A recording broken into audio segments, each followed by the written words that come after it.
the first one, and then there'll be in January another one, and then there'll be like another one in April, and there may be one more in between there, but we'll see how it goes. Because I have a lot of information, and if I gave it to you all at once, those of you who are processors would look at me and go, this is not happening. So I will give it to you in bits because it's just easier to process and understand that way. Just to let you know too, we are recording this meeting tonight, so you can go back and watch it another time. Tomorrow morning you will get a link through Flock Notes that will let you click on it and you can watch it if you want to know. She said something about that, but I don't remember what she said or anything like that. You can go back and watch that. First, I need to apologize too. The survey that I sent out at the end of October, I sent out a week early. And it's totally my fault, it really is. I wanted to send it out more towards the beginning of November and give you a week of explanation through email so that you had some understanding. Unfortunately, I screwed up. I sent it out too early, and I greatly apologize. So tonight, a big part of it is going to give you idea what the survey is about, how that looks to faith formation next year, and so it gives you a better understanding when I send out the survey again next week, so that you can be more informed. And it'll be correct then, and that's how we'll work on it. Let's, first of all, on the survey, I am almost positive it asks for formation times. Right now we have what are called class times, 9:30 and 10, not 9:30, 9 o'clock and 10:30. Those sessions will not be called class sessions anymore, but formation sessions.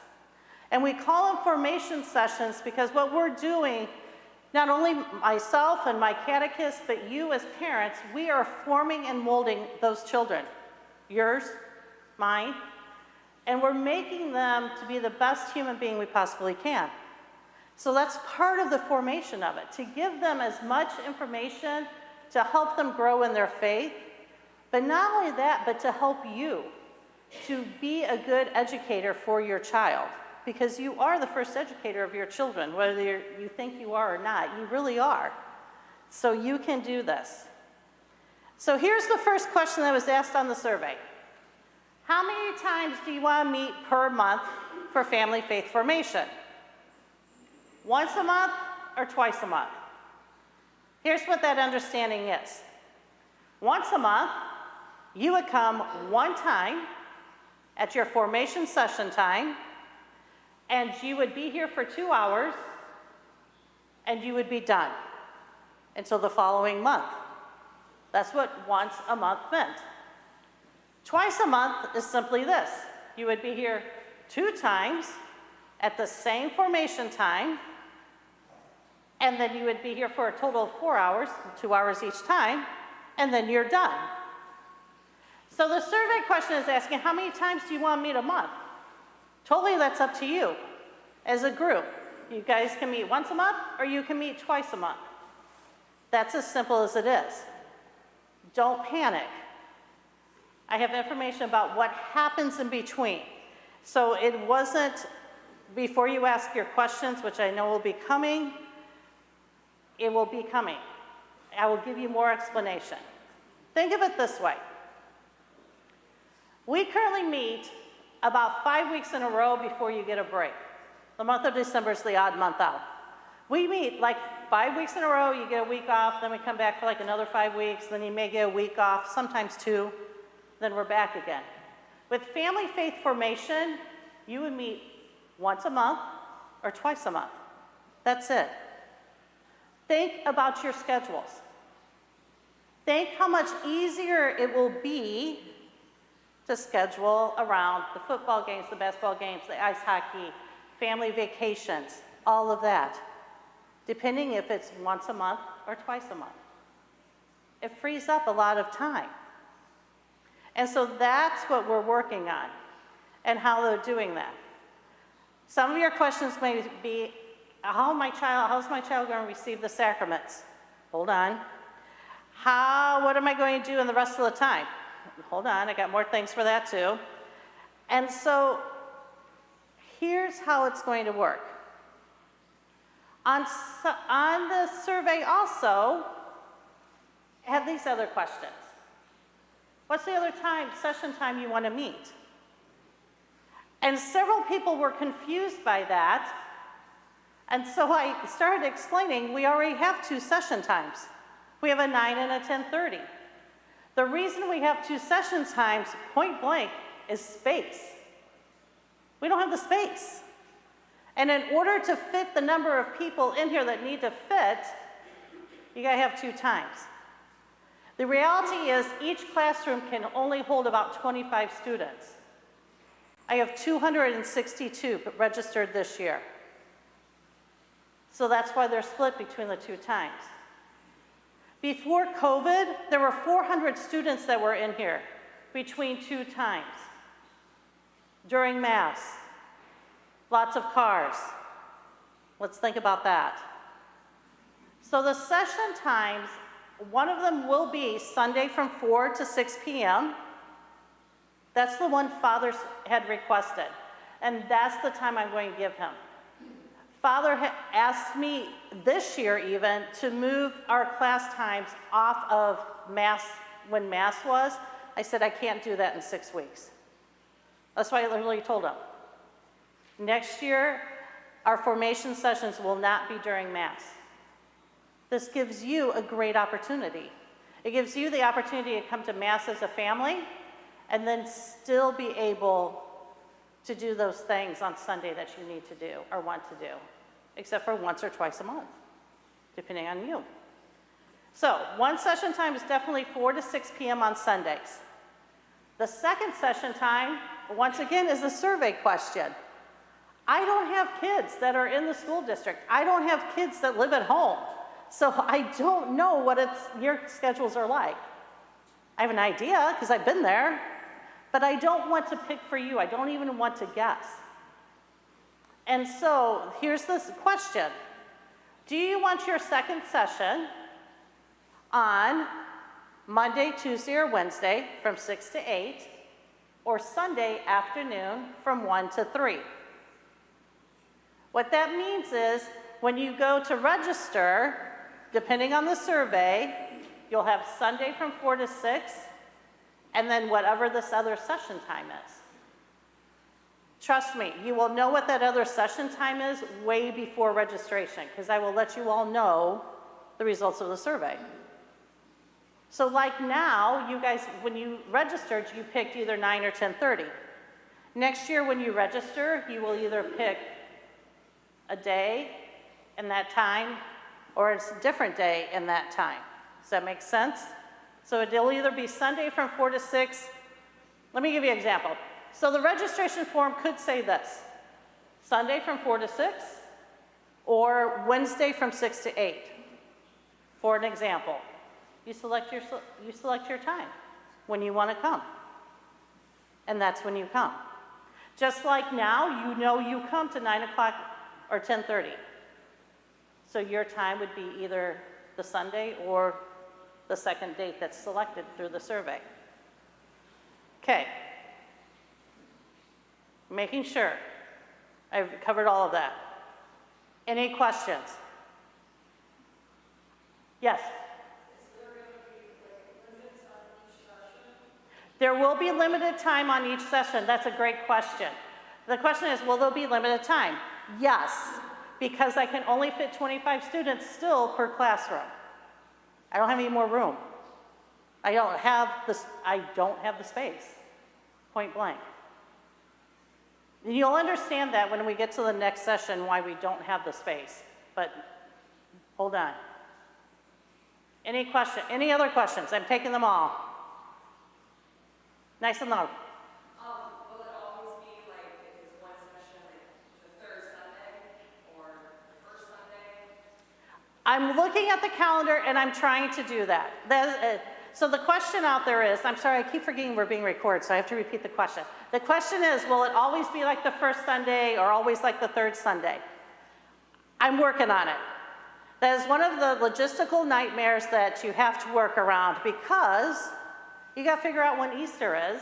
You gotta figure out when Christmas is. I have to figure out when Ash Wednesday is, Palm Sunday, spring break, when Christmas break starts, what other school holidays do you have off, and then work from there. And in reality, I have to work my calendar backwards from starting in Easter of 2024. So it's almost the end of 2022, and I've already printed my 2024 calendar out so that I can work backwards.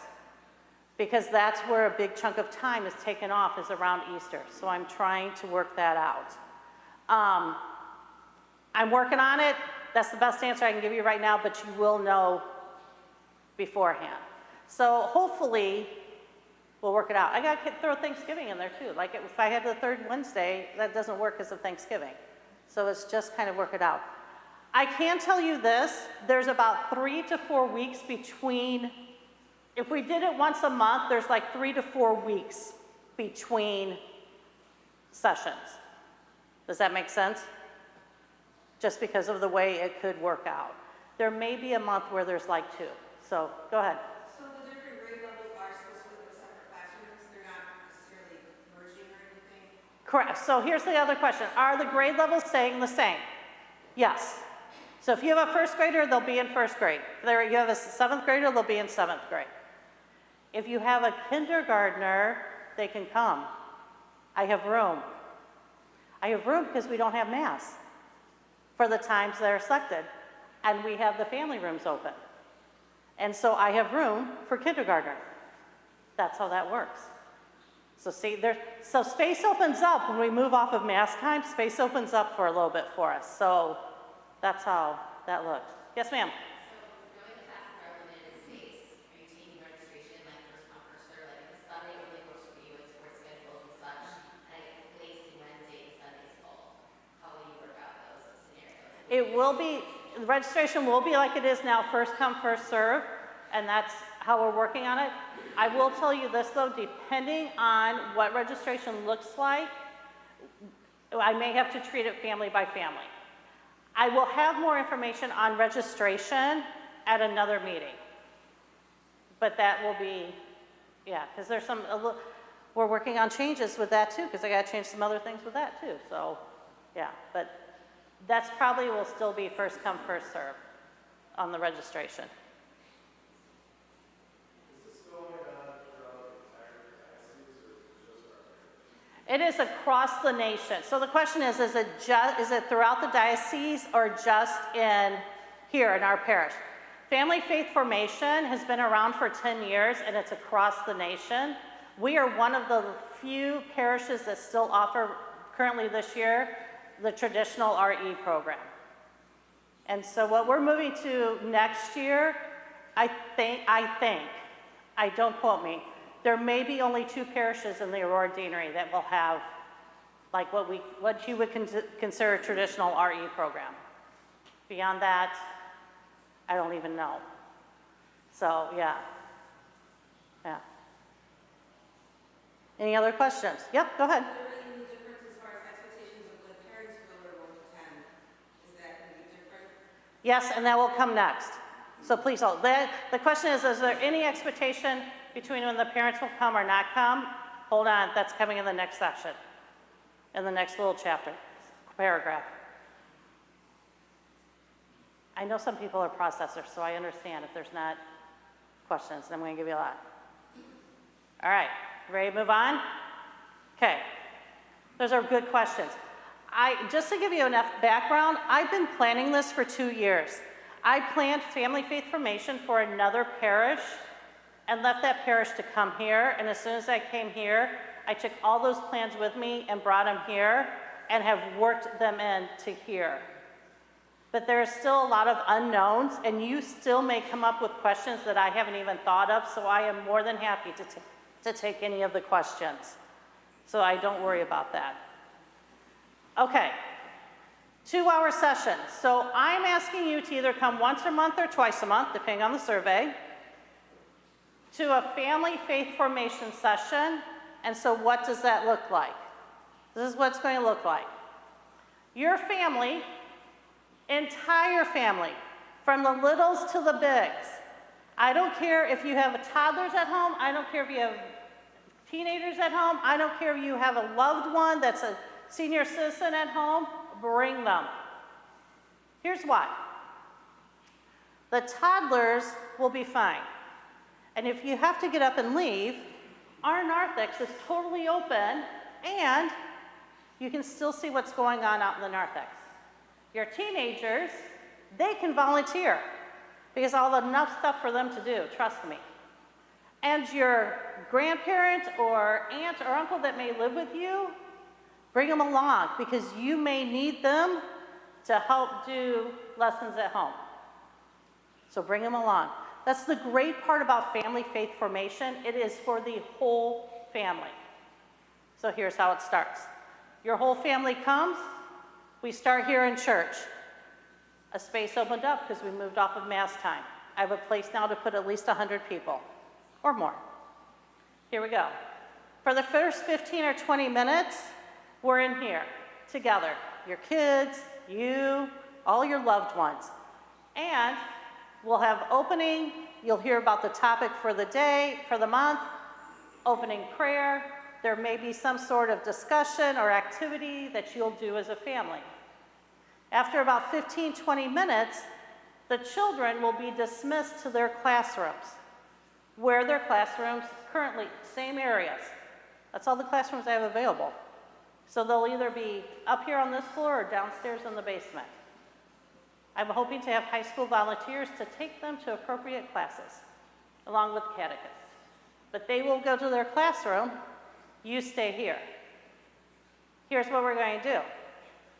Your children are going to learn about the topic that we had discussed, and you are too. And why is that? Because in those off weeks, you will have the lesson plans. You will be the one that will be the educators of your children. I'm not going to leave you high and dry. I promise you that. The people that will be doing your formation will be either Father Steve, St. Jules, one of the deacons, or me. And I know that to be a fact because I've already asked them, and I also know my weaknesses. If the topic is about the sacrament of the Eucharist, I can talk to you about that, but the true person that has the knowledge is Father. Not me, is Father. Also, FYI, I don't have a theology degree, just like you guys don't, so I know what I'm not good at, and I know what I'm good at. And so there are topics that I'll be like, yeah, I will take this one, that's fine. And there's others that I'm going to pass off to them because I know they're smarter or more knowledgeable in it than I am. And that's just the way it is. Now, so that being said, do you guys need a theology degree to teach your kids? Absolutely not. Why is that? Because for about an hour, give or take, we will do formation on that topic. But not only that, your kids are too. So let's take the 10 Commandments as a topic. Your first graders may be introduced to the 10 Commandments. If you have a fourth grader, they will get the 10 Commandments and maybe how it works at reconciliation or how to use it in their lives. Your seventh grader will get the 10 Commandments in another whole way. You guys will get the 10 Commandments at an adult level. And there'll probably be some discussion about that. At the end of the hour, our children will come back to join us. There will probably be some more discussion around it. And I will help you go through the lesson plans. And we will give you the tools or answer questions, anything that you need to work at home. Now, if you're thinking, there is no way I want to do this at home. What is wrong with you? I don't want to teach these kids. My kids are brats. I don't want to teach them. Yeah, you do. Because you know your kids 100% better than I do. So this is my example. Of my 4 boys, they have 3 different learning styles. My middle 2 would prefer to sit together at a table with me and do discussion, whatever that lesson plan is, whatever it is. They would rather be, they're my social ones, they would rather be together, social. My middle 2 are not twins. My baby would say, give me the video, give me the book, let me listen to it, let me hear it, let me answer on my own, and then I'll come back to you and we'll talk. Beautiful. My oldest one is a combination of both. I know that. You know your kids better than I do. If you have, like my nephew is kind of, he loses focus quickly. Anybody have any of those kids that do that? Just lose, like after about 10 minutes, they're done? Okay, fine. So you only do 10 minutes of the lesson that night, whatever, set it off to the side, come back to it later. Don't care. It's your child. You know what works best for your child and how that's going to look. My office is open for questions anytime, any thoughts, any comments. You may have found something great on Pinterest and said, oh my gosh, this made this lesson so much easier. Send it to me, I'll send it out to everybody. It's the idea that we can help you. We're not going to leave you stranded. And the other thing that you will be getting from us is a Bible. Every family will have a Bible because there undoubtedly at some point there will be some time that you'll need it. Now I know people have Bibles at home. Some of you may have those big, huge, heavy ones that weigh like 10 pounds and you can't even, read from it because the words are like theys and thous. So everybody will have a Bible. It makes it easier. It makes it work that way. Your child will have a lesson book that they will take home with them. So you have the lesson plans, they have the book. It works out great that way. Yes, your child will receive sacramental prep. Don't ask me the details yet. Still working it out, especially for First Communion, First Reconciliation. That's the one that takes a little more time, and I'm still working on it. I have not come up with a good solution yet. I've been around and around. I keep putting it to the side. I have now gone to the experts. That would be the people that teach your children now in second grade and said, help me out on this because I need to figure out a way to do this. So we're still working on that. I am also still looking at curriculum. I have 2 that I've narrowed it down to. I have looked at 8 different series for family faith formation. I'm down to 2.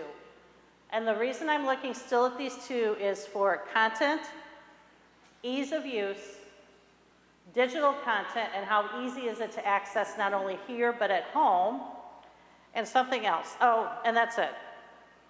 Here's my thing. If I can't get to it and I don't understand it and I can't do it, how do I expect you guys to do it? That's like one of the hardest things, right? So if I can't figure it out, then I'm not going to expect you to. So that's why I'm working with these 2 companies trying to figure out which one's going to be the best, which one's going to be the easiest to use, which one is going to give us way more information and help and tools than we need. That's what I'm going for. So that's why I'm still looking. I have to make a decision by January 1st. So it will be done because once I make that decision, I have to start bringing in the books so I can start planning, so we can start working on it for next year already. And that's just the way it is. That's how we go.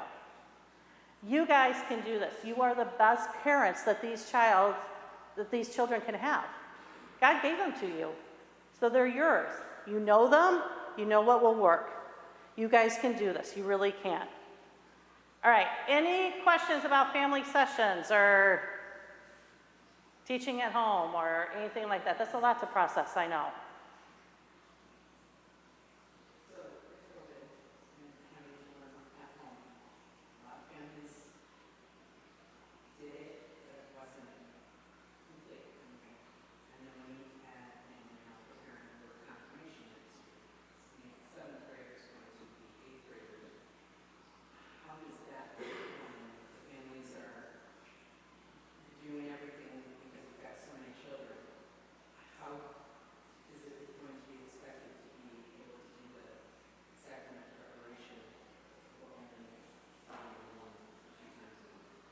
So she's asking, how is sacramental preparation going to work, especially for like confirmation? Still working that out. But here's the part. Here's the part about confirmation that a lot of people don't forget. The part about confirmation is It is a sacrament where the child receives the Holy Spirit and becomes part of the Big C Catholic Church. Many of the things that are taught in 7th and 8th grade are the basic fundamentals of our faith. And that's basically what we're doing. We're just reinforcing those fundamentals again and again and again in 7th and 8th grade. Here's the other thing. If you have multiple children and they're all learning the same thing on their level, think about this. All of you can start together, do maybe the opening prayer, read the first parts of Pick a Child book, then for 15, 20 minutes, they can go and do their own thing, especially the older children. Or the older children can help the younger children. Maybe that takes 15, 20 minutes. All of you come back together, talk a little bit more about it, you're done. Simple as that. The other thing that I'm looking in the curriculum is how to assess, how to do, and it's not, I don't call it testing, assessment. One of the programs I'm looking at has a really fun game, like Jeopardy, and like 4 people can play. And I thought, oh my gosh, this is too much fun, until I did the 4th grade level, and then I realized I'm not smart enough as a 4th grade. The Saints caught me up. I don't know all my Saints well enough, that's what caught me up, but otherwise I did okay. But that's what I'm looking at too. They get it, they know it, they really do. If your child has been coming to religious education from 1st grade through 7th, 8th grade, they know their stuff, they do. You may not think so, because they don't act like it, but they do. They do. And 7th and 8th grade is that formation, is just reevaluate, just telling them more on their level how their faith can do for them and how to build that relationship with God. In First Communion, that's like a tangible sacrament. You actually see what they're doing. Like, they actually have to learn how to receive something. The Eucharist, they have to know things. And so with that, that's just what the parents are doing now. Those of you who have 2nd grade children now, that's what you're doing. You're teaching them their prayers. You're helping them work right now through reconciliation. It's the same thing. How that's going to look, I'm not sure yet for next year. And that's one of those things we're still kind of working on. But they'll get it. They'll get there. Okay, questions? Still. Attendance. So right now we go like 24 times a year, Mhm. like that. Mm-hmm. So if you miss one, like illness or something comes up, it's easy to catch up with teachers, lesson at home. Obviously, if we're only going once a month, it's a lot harder. In here with the lesson plan and all that, so if something were to come up like Wednesday night band concert or something where you have to miss. Okay, so the question is, what about attendance? Have thought about it, haven't got it actually down, but here's some things to think about. Every parent formation session will be recorded, and you will have access to it the following day. So if you, all of a sudden, your house is sickness, great, watch it, and then you guys will know what it is. Also, that's another reason why I'm looking at content for ease of content and how to get things. Who has their lesson plans online and is easy for parents to get a hold of in case there's something that comes up and they can't make it. So I'm still working on that to an extent. I understand when people get sick. I get that. I understand when school schedules are not, for things like band or games, are not that far out. Here's a clue. Here's a hint. The calendar for next year will be done by May 1st, for sure. Because that way then you all know already what's happening. And then you guys can help pick, right? You can schedule your vacations, do whatever. Okay. Does that help you? All right. See, there's things I still have to think about. Any other questions? Yeah, go ahead. So feasibly, if your kids can make it, like grandma can take them, if you can't, you might be able to just log online and see lesson you missed and still do your month. Correct. and miss that. Correct. If you can't make it, but grandma can bring him, tell grandma, hang out for a while. More than happy to have her, you know. And then she would also know, hey, this is what they did. You know what? I'll help the kids the first couple of weeks until you can get a chance to catch that video. That's one of the great things. That's why I'm asking for the whole family to come. I'm waiting for the question. I don't think anybody. Here's the question that's going to come up. It's going to come up again, and I know I'm going to get it. My spouse, I shouldn't blame my husband because I was the spouse that was this way. My spouse isn't Catholic and he or she will not go. That's okay. Find a neighbor to help you out. If you got a relative in the area, bring them along with you. Tell your husband it is good for your children to see them in Mass. That's what my husband told me. That's why I became a convert. My husband said to me, no. You have to sit here with us too in Mass. All right, fine. I'm not asking them to participate in Mass. I'm not asking them to do anything but to sit and listen. It may surprise you. Don't be afraid to ask them to come. Be that person. If not, absolutely, grab an older relative, your sister, whatever, have them come with you if you want. So you're not the one constantly with the burden of it. It takes all of us to give our children the right way. It really does. To grow them up in the faith. It takes all of us. Yes, Sam? So between the one session and the two sessions, if we decide on one session a month, does that just mean there'll be more like education and teaching that we'll be responsible for on the off weeks?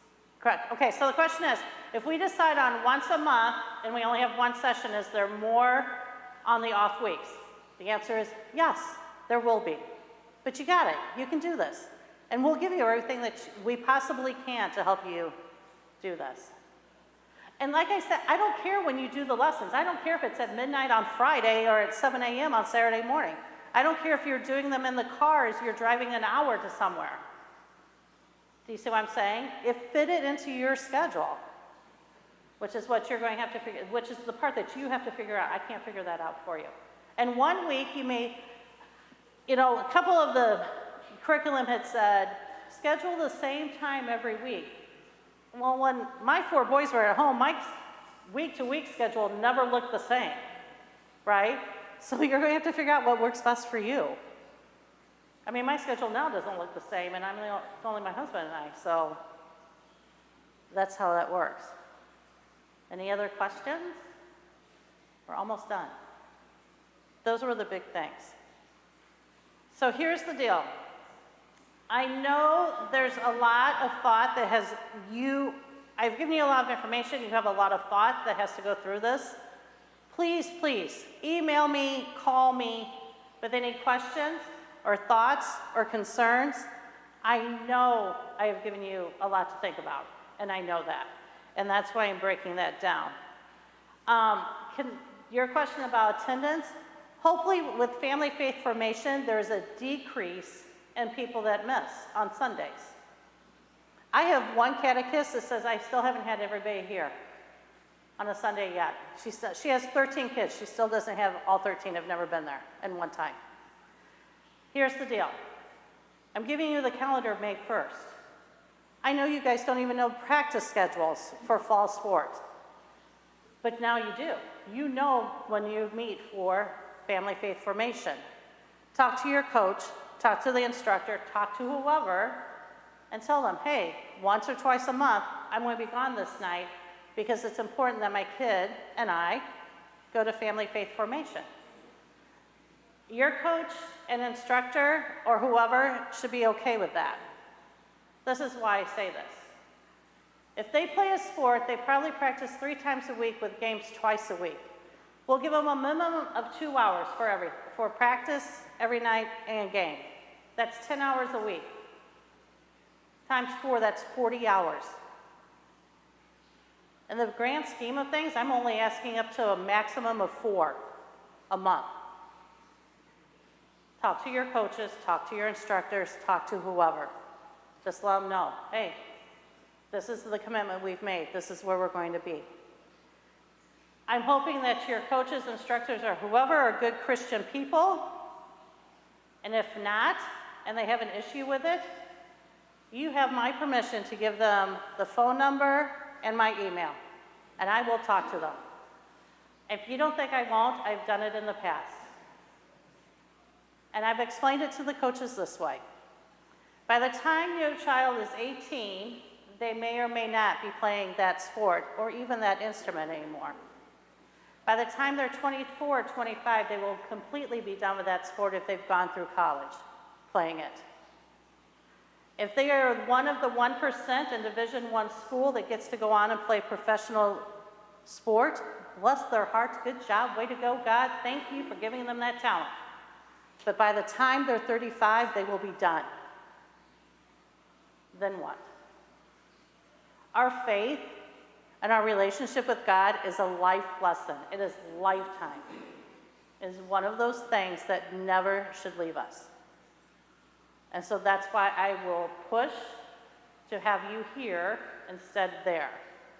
And that's why I'll talk to the coach or whoever. It does not bother me at all. I do understand scheduling of concerts and games. Concerts especially, I kind of understand those because they don't happen as often. But games, you usually have a couple a week, if not 3 or, you guys aren't old enough. Like in high school, like my son in high school used to have like 3 sometimes a week, and I'd be like, what? So yeah, so take that time. Remember, you're going to have your calendar and plenty of time, so you can do that. You can tell them, hey, not what's happening. And if you're doing like, for some of the younger kids, if you're looking at Park District stuff, you already have the calendar. So you can already figure out what day is going to work better for you in that Park District, whatever. So that works there.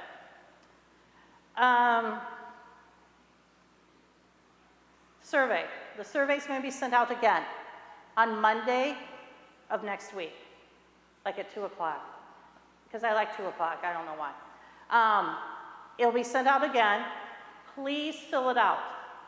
The reason I'm waiting until Monday is so that families that weren't able to be here have an opportunity to watch the video. But please fill it out.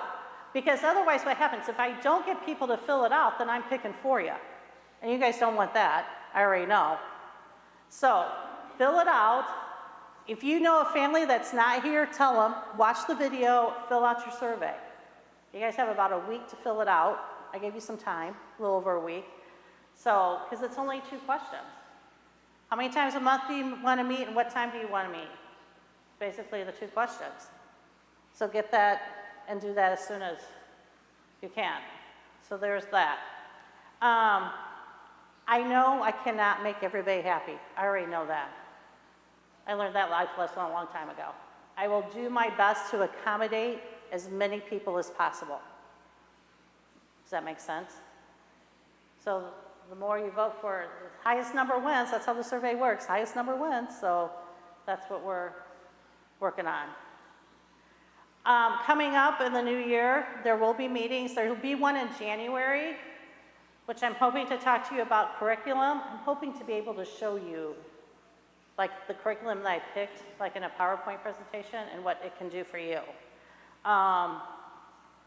And also some other things that have taken place. And by then, we will have the survey, the results of the survey too, in January, so you'll know that. All right, any other questions? Ooh, I'm going here first. His hand raised faster, I saw it. Just a real quick question on the faith formation. Uh-huh. Like scheduling. So if it ended up being 1 time a month, it would likely be either Sunday, Monday, Tuesday, or Wednesday. Correct. If it's twice a month, it will be Sunday and Monday, Tuesday, or Wednesday, or it will always be just the same Sunday, Monday, Tuesday, Wednesday, just twice. Okay, so the question is about family faith formation. If it's twice a month, what's that schedule look like? You are all correct. So if this is my example. For example, if the registration dates turn out to be Sunday and Wednesday, you will have faith formation twice a month on Sunday or Wednesday. Done. So, for example, if you meet twice a month, we could be meeting the 2nd and 4th Sunday and the 2nd and 4th Wednesday. So if you're registered for a Sunday, the Sunday session, you come on Sunday. If you're registered for the Wednesday session, you come on Wednesday, whether it's once a month or twice a month. Does that make sense? Okay. Sure.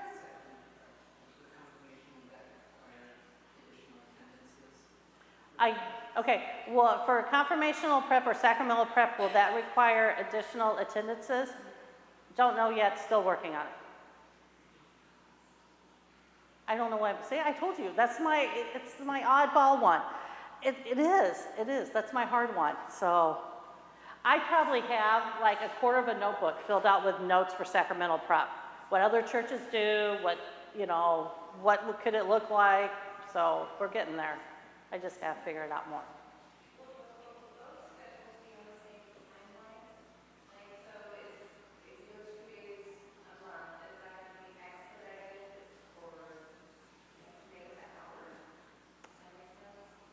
So like currently now we meet. Uh-huh.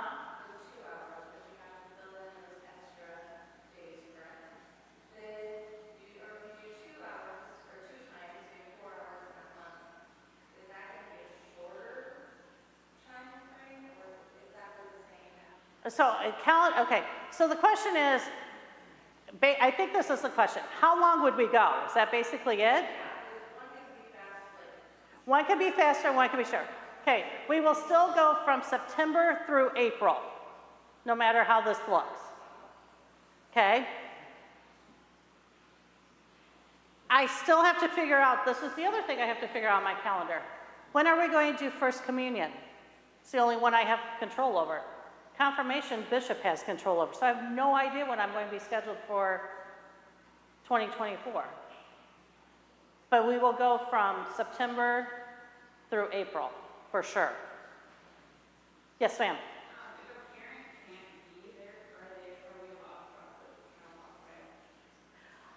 Thank you for asking that question. No, this is the question. If a parent can't be there, are you allowed to drop your child off? My flip answer right away is always no, but there are reasons. There are sometimes very good, valid reasons why both parents can't make it on the same night. My suggestion to you is please, please, please have a neighbor, another adult come with them so that at least they're here. I do know there are going to be three kinds of parents. I know this. There'll be those of you who are like, this is awesome and I can't wait to get started. There are going to be those of you who are going to be like, hey, this is what St. Catherine Drexel's is doing. Whatever, here we go. And then there will still be parents that drop off. I already know it. I already do. So my big discouragement, trust me, I'll be on them. Parents that drop off, I'll be all over them. So that's not fair to the children. It's not fair to them at all. You're in this together as a family, then come as a family. If that's not possible, find someone else that can come with that child. Think about a child, think about it this way. Think about a child whose best friend's parents come all the time, but that child's parent never comes. How do you think they feel? You know? So find an adult. Find somebody that can come with them. If you have a teenager that can drive, that teenager can bring him if there's cases where you can't come. The teenager just gets to sit in here. They may hate it, but who cares? At least they were here and they thought about it and they showed love for their younger sibling. You know? So there's that. Any other questions? All right. Please, please feel free to email me. If you think of something at 2 a.m., write it down, email me the next morning. But I'll get back to you, I promise. But I will take any questions or any ideas, thoughts, by all means. So, and thank you. Yeah, go ahead. The cost we are still working on, that's part of the registration.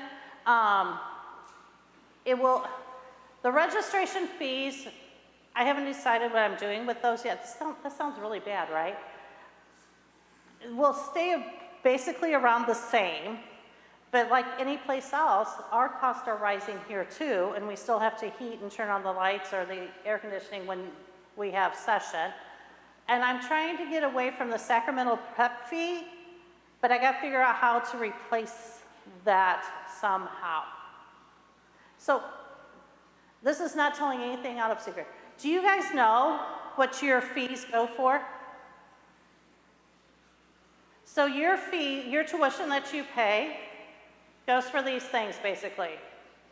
Books, payment of any utilities that are used while we're here, and my salary. So what you give in the collection plate does not pay me. What you give to me in tuition is what pays me. Isn't that crazy? That's how I get paid. My goal is to have a self-funding program. In other words, what the tuition is, we break even, basically. No overage, no underage. That's what I hope for all the time. This parish does not run that way, and I know that. This is a stewardship parish, I know that. So it's been quite interesting working. Like, the bookkeeper gets mad at me because I'm like, no, I'm not doing that. That costs too much money. And she's like, Cheryl. I'm like, I'm not doing it because I don't have the money for it per the tuition coming in. And that's how I look at it. Yeah, we may have the money someplace else, but not in my budget. So that's how I look at it. Any other questions? That was a good one, though. I'm working on it still. All right, then let's stand for closing prayer. And then you all can go back out in the cold. In the name of the Father, and the Son, and the Holy Spirit, amen. Hail Mary, full of grace, the Lord is with thee. Blessed art thou among women, and blessed is the fruit of thy womb, Jesus. Holy Mary, Mother of God, pray for us sinners, now and at the hour of our death. Amen. In the name of the Father, and the Son, and the Holy Spirit, amen. Thank you so much for coming. Have a wonderful evening. Stay warm. Have a happy Advent.